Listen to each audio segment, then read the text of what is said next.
Hello সবাইকে, আমার জি Bangla official চ্যানেলে স্বাগতম। আমি আশা করি সবার একটি দুর্দান্ত দিন কাটছো। শুরু করার আগে অনুগ্রহ করে চ্যানেলটি সাবস্ক্রাইব করুন এবং এই ভিডিওটিকে লাইক দিন। নীলু তার বৌমনিকে বলল, তুমি যদি পাটরানি হয়ে ঘুরে বেড়াতে তোমার আপত্তি না থাকে, তাহলে আমি পাটরানি হয়ে ঘুরে বেড়ালে তোমার আপত্তি কিসে? সূর্যের বৌমনি বলল, আমার বাপের বাড়ি সেই সামর্থ্য আছে বলেই তাই আমি ঘুরে বেড়াই। নীলু এসে বলল, দিদি শ্বশুর বাড়িতে এভাবে ঘুরে বেড়াতে বাপের বাড়ির সামর্থ্যের উপরে ডিপেন্ড করে না, ডিপেন্ড করে স্বামীর সামর্থ্যের উপরে। হ্যাঁ, আমি মানছি তোমার বরের সেই সামর্থ্য আছে, কিন্তু ভুলে যেও না আমার বরেরও কিন্তু সেই সামর্থ্য আছে। আর আমার বর আমাকে বলে দিয়েছে আমি যেন রান্নার কাজ করে স্কিন নষ্ট না করে।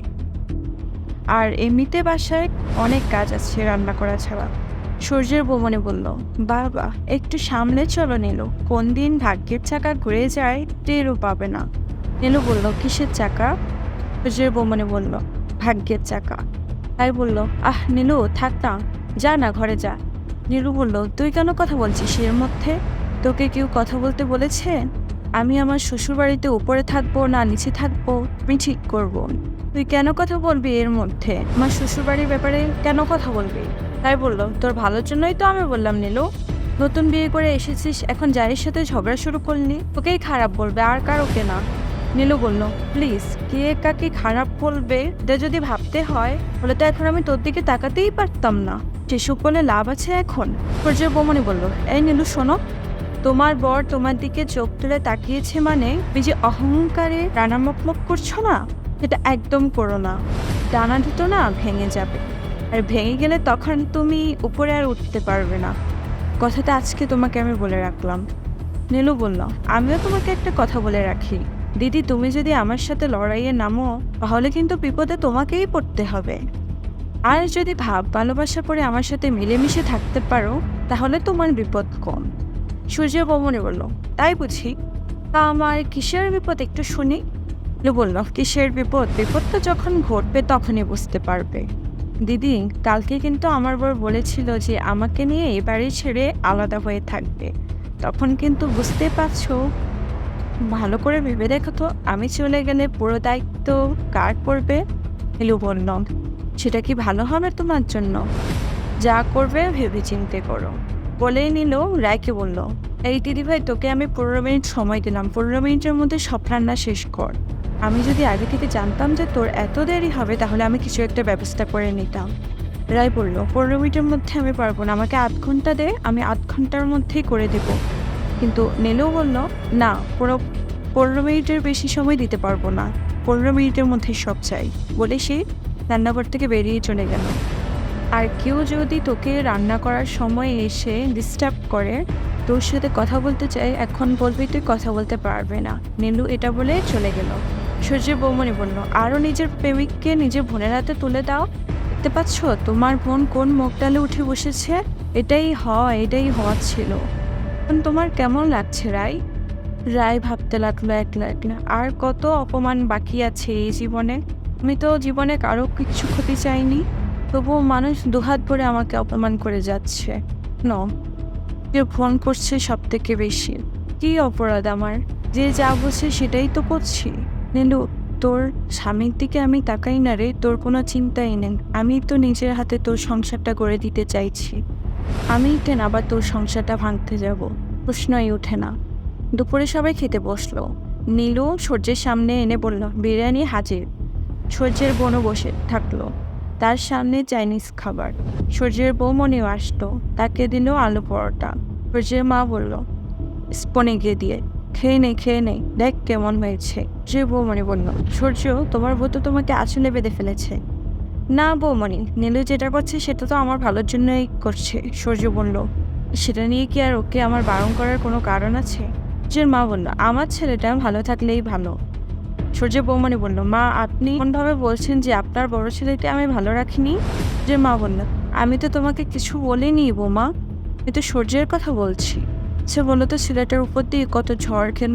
এত কিছুর পর আমার ছেলের বউটা যদি ওর যত্ন রাখে তাতে এত কথা বলার কি আছে? তাহলে ভালো না, ও একটু শান্তিতে থাকবে। যে বৌমনি বলল, যাক ঠিক আছে, এখন এই আলুর পরোটাটা কেমন হয়েছে খেয়ে দেখি। যে বোন বলল, হ্যাঁ চাইনিজটা দেখেও তো আমার বেশ ভালো লাগছে, তো কি হবে কে জানেন।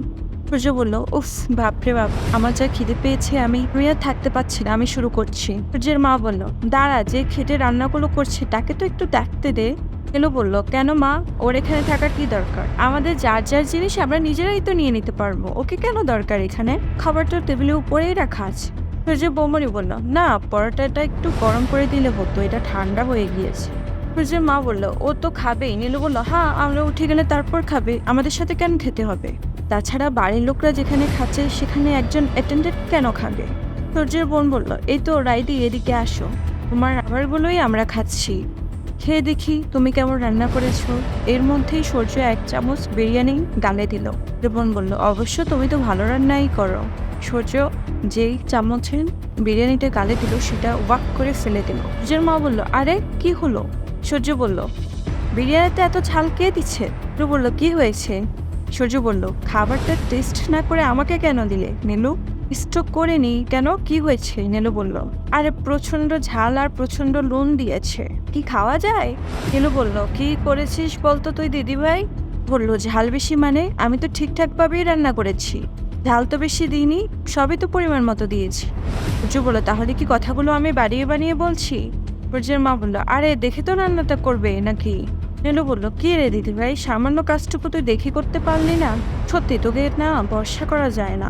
ঠিক আছে, ঝালটা না হয়ে গেছে, কিন্তু নুনটা কেন বেশি হলো?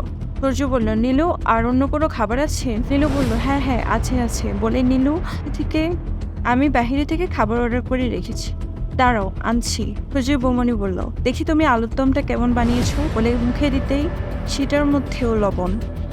বলল, রাই, তুমি এটা কি করেছো? তোমার তো নুনের হাত মারাত্মক।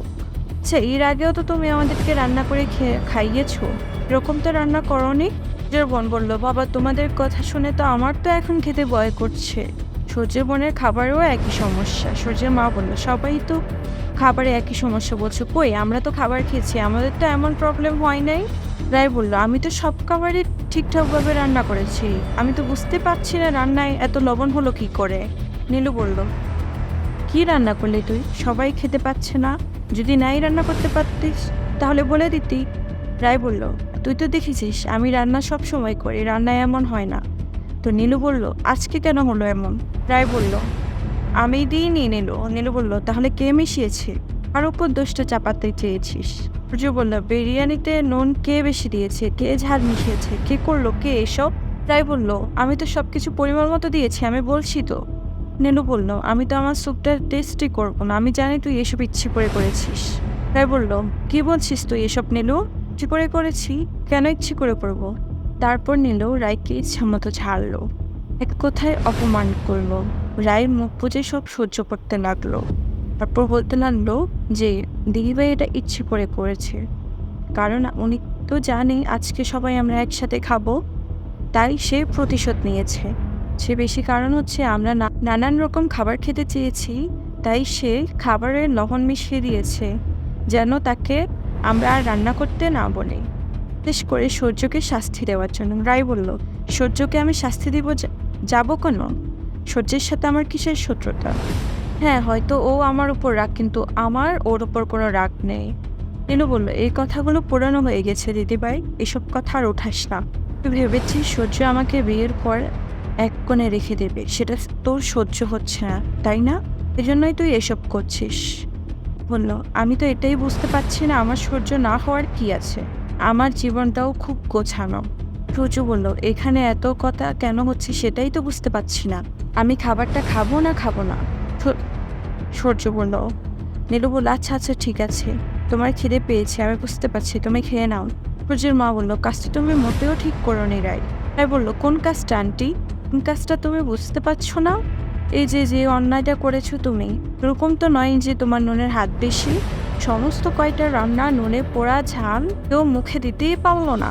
সূর্যের বোন বলল, যাই বলো রাইতে, তোমার সম্পর্কে ধারণাটা কিন্তু তুমি একবারেই বদলে দিলে, খাবারের বিষয়ে এরকম নাই বা করতে পারলে। নীলু বৌদি আজকে যদি বুদ্ধি করে খাবারের অর্ডারটা না দিত তাহলে তো আজকে আমাদের সবাইকে না খেয়ে থাকতে হতো। এখন যদি নতুন করে রান্না করতে হতো তাহলে তো অনেক দেরি হয়ে যেত, আমরা সবাই কখন খেতাম বলো তো? তখনই তো খাবার ইচ্ছেটাই চলে যেত।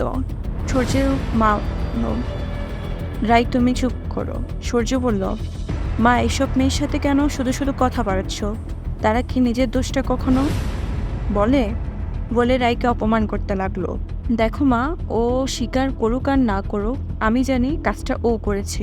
নীলু বলল, দিদিভাই তোকে আমি একটা কথা বলি, তুই যদি এই বাড়িতে থাকিস, ওর আঙ্কেলের দেখাশোনা করার জন্য এই বাড়িতে কাজ করিস, বলে এটা মাথায় রাখ, এ বাড়িতে তোকে এ বাড়ি রান্নাও করতে হবে, আর সেটা পারফেক্টলি করতে হবে। এরকম হলে কিন্তু একদম হবে না। আর প্রতিশোধ নেওয়ার জন্য আর যাই করিস না কেন, লিস্ট খাবারের ব্যাপারে কিছু করিস না। তাই বললাম, আমি খাবারের উপরে কোনো প্রতিশোধ নেওয়ার চেষ্টা করে নিয়ে নিল। তুই জানিস সেটা, তুই আমাকে যতই অপমান করিস, যতই ছোট করিস, সত্যটা কিন্তু সত্যই থেকে যাবে। চোখ রাখুন আমাদের জি বাংলা অফিসিয়াল চ্যানেলে। ধন্যবাদ। ভিডিওতে লাইক, কমেন্ট এবং চ্যানেলে সাবস্ক্রাইব করতে ভুলবেন না।